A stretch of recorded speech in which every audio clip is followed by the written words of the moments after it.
नमस्कार, 4 PM में आप सभी का स्वागत है और मैं हूं आपके साथ आकांक्षा यादव। दोस्तों, महाराष्ट्र की राजनीति में एक बार फिर से हलचल तेज हो गई है। पश्चिम बंगाल में टीएमसी में बगावत की चर्चाएं अभी पूरी तरीके से शांत भी नहीं हुई थी कि अब महाराष्ट्र में उद्धव ठाकरे के नेतृत्व वाली शिवसेना यूबीटी में टूट की खबरों ने सियासी माहौल गरमा दिया है। बताया जा रहा है कि पार्टी के कुछ सांसद बगावती रुख अपना चुके हैं और इसी सिलसिले में आज नई दिल्ली में लोकसभा स्पीकर ओम बिरला से मुलाकात करते हुए शिंदे गुट में विलय के लिए पत्र सौंप दिया है। इन खबरों के सामने आते ही शिवसेना यूबीटी सांसद संजय राउत ने मोर्चा संभाल लिया और बागी सांसदों के खिलाफ कड़ा रुख अपनाते हुए सीधा इस्तीफे की मांग कर दी है, जिससे इन सभी बागी सांसदों की मुश्किलें बढ़ गई हैं।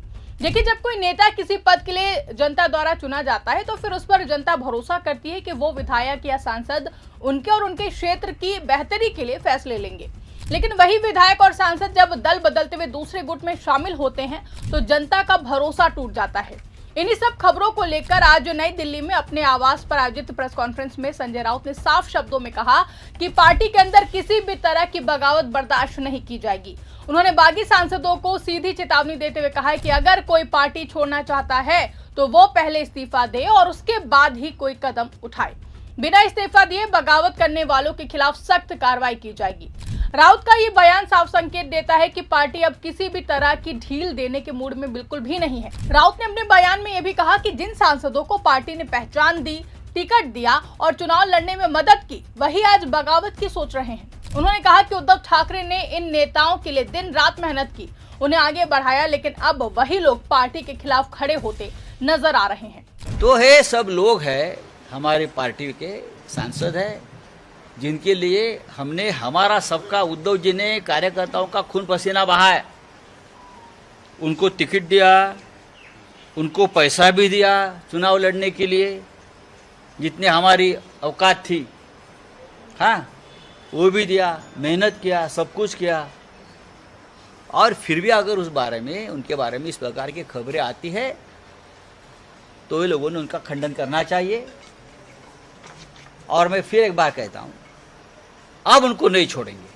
अगर कोई है उसमें से ऐसा कोई करता है तो अब महाराष्ट्र की जनता एक बार चुप बैठेगी। अब जनता चुप नहीं बैठेगी, मैं आपको बता रहा हूँ। हाँ, ये क्या तमाशा बना के रखा है क्या आप लोगों ने?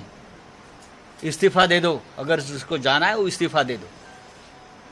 हमारे पार्टी के टिकट पर आप चुनकर आए हो ना, हमारे वोटर्स ने आपको चुनकर दिया है। आप कौन है? कोई 3-3 चुनाव हार गए थे, उनको एमपी बनाया। कोई कहाँ भाग गया था, घर में बैठा था, उसको एमपी बनाया। यही नहीं, संजय राउत ने सबसे बड़ा आरोप लगाया है कि महाराष्ट्र में सांसदों की खरीद फरोख्त हो रही है। उन्होंने दावा किया है कि इस पूरे ऑपरेशन को ऑपरेशन टाइगर नाम दिया गया है। राउत ने कहा कि बागी सांसदों को करोड़ों रुपए देकर तोड़ने की कोशिश की जा रही है। उन्होंने यहां तक दावा किया है कि कुछ सांसदों को 15-15 करोड़ रुपए दिए गए हैं, जो कि पहले एडवांस में दिए गए हैं, और यहां तक कि उन्होंने दावा किया है कि 50 करोड़ का ऑफर दिया गया है ताकि वो पार्टी छोड़ दे और दूसरी तरफ चले जाए।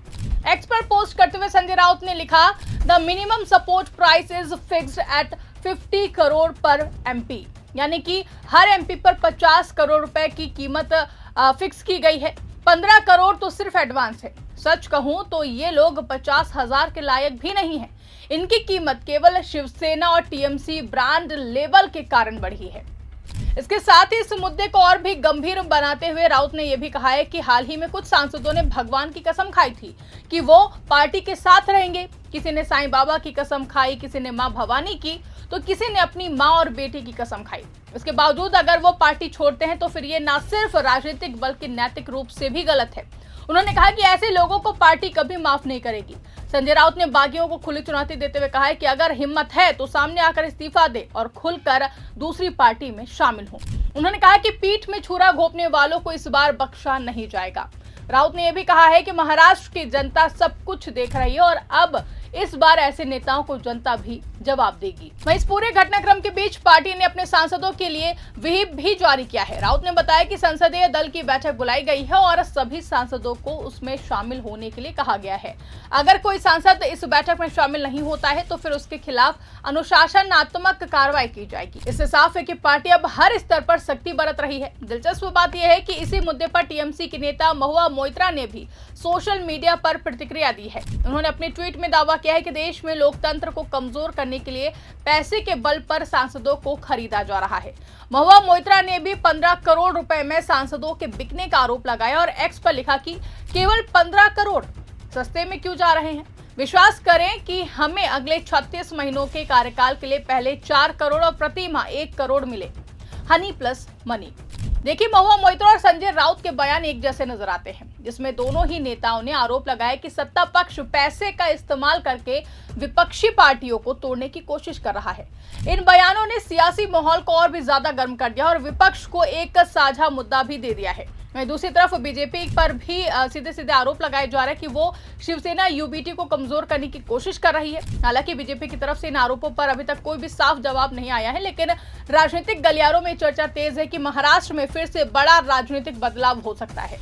इस पूरे विवाद के बीच संजय राउत का गुस्सा भी साफ नजर आया। उन्होंने मीडिया से बातचीत के दौरान बागी सांसदों को बेईमान तक कह दिया और कहा कि बेईमानी उनके खून में है।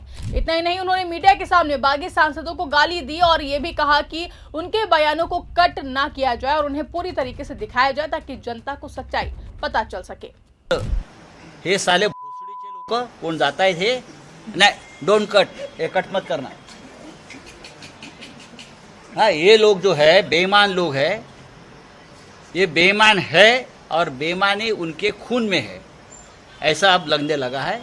आपको बता दें कि अगर ये बगावत सच में होती है तो फिर इसका असर सिर्फ शिवसेना यूबीटी पर ही नहीं बल्कि पूरे महाराष्ट्र की राजनीति पर पड़ेगा।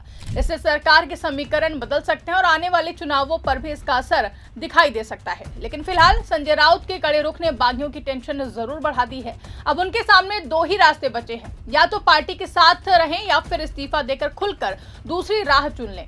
ऐसे में अब आने वाले दिनों में देखना दिलचस्प होगा कि ये सियासी ड्रामा किस दिशा में आगे जाता है। क्या बगावत सच में होती है या फिर पार्टी से संभाल लेती है, इसका जवाब जल्द ही सामने आ जाएगा। लेकिन फिलहाल महाराष्ट्र की राजनीति में हलचल अपने चरम पर है और सभी की नजरें इस पूरे घटनाक्रम पर टिकी हुई हैं।